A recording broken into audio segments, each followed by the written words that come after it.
మొదటి తీర్మానం, నేను అందరిని క్షమిస్తా, అందరితో ప్రేమగా ఉంటా. అందరు చెప్పండి.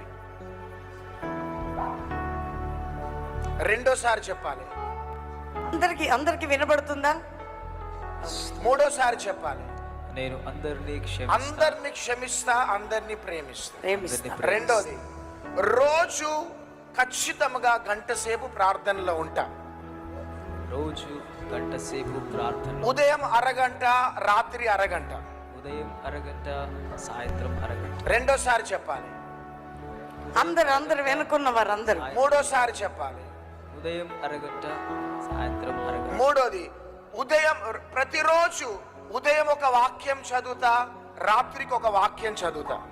ప్రతిరోజు ఉదయం ఒక వాక్యం చదువుతా, రాత్రికి ఒక వాక్యం. రెండోసారి, ప్రతిరోజు ఉదయం వాక్యం చదువుతా. వాక్యం ఉదయం సాయంత్రం. మూడోసారి, ప్రతిరోజు ఉదయం సాయంత్రం వాక్యం చదువుతా. నాలుగోదిగా, ఇక ఎన్నడూ నేను సినిమాలు చూడా. గట్టిగా చెప్పాలి.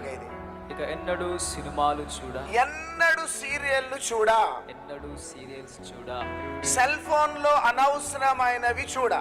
సెల్ ఫోన్స్ లో అనవసరమైనవి చూడను. చెప్పండి, 3 సార్లు చెప్పండి. ఇక మూడోసారి చెప్పండి. సెల్ ఫోన్స్ లో చెత్త, సెల్ ఫోన్ లో ఏ చెత్త చూడనండి.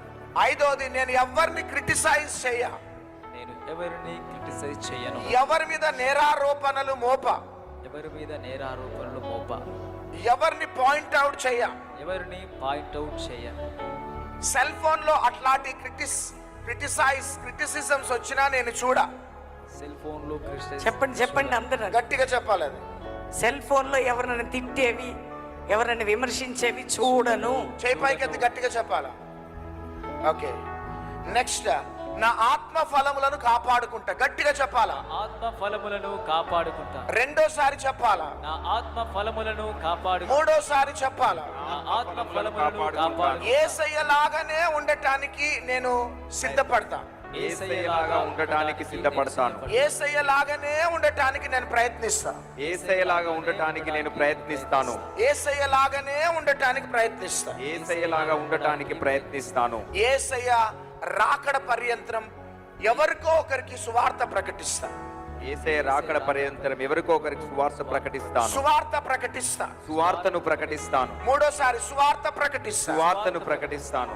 ఆయన రాకడ కోసం సిద్ధపడతా. ఆయన రాకడ కొరకు సిద్ధపడతాను. మీరు ఎవరితో వాగ్దానం చేసినారంటే యేసయ్యతో వాగ్దానం చేసినారు. అందరిని క్షమించబోతున్నారు, అందరిని ప్రేమించబోతున్నారు. రోజు ప్రార్థన, బైబిల్ స్టడీ, సినిమాలు సీరియల్ ఇక మానేస్తున్నారు. మీరు సెల్ ఫోన్లో అనవసరమైనవి ఇక చూడరు. అంతేకాక ఎవరిని క్రిటిసైజ్ చేయరు, అట్లాంటి క్లిప్పింగ్స్ చూడరు. ఆత్మ ఫలాలు కాపాడుకుంటూ యేసయ్యలాగా ఉండబోతున్నారు. ప్రభు యొక్క ప్రేమను, సువార్తను మీరు ప్రకటించబోతున్నారు. చేతులు పైకెత్తి గట్టిగా చప్పట్లు కొట్టాలి. 7 వాగ్దానాలు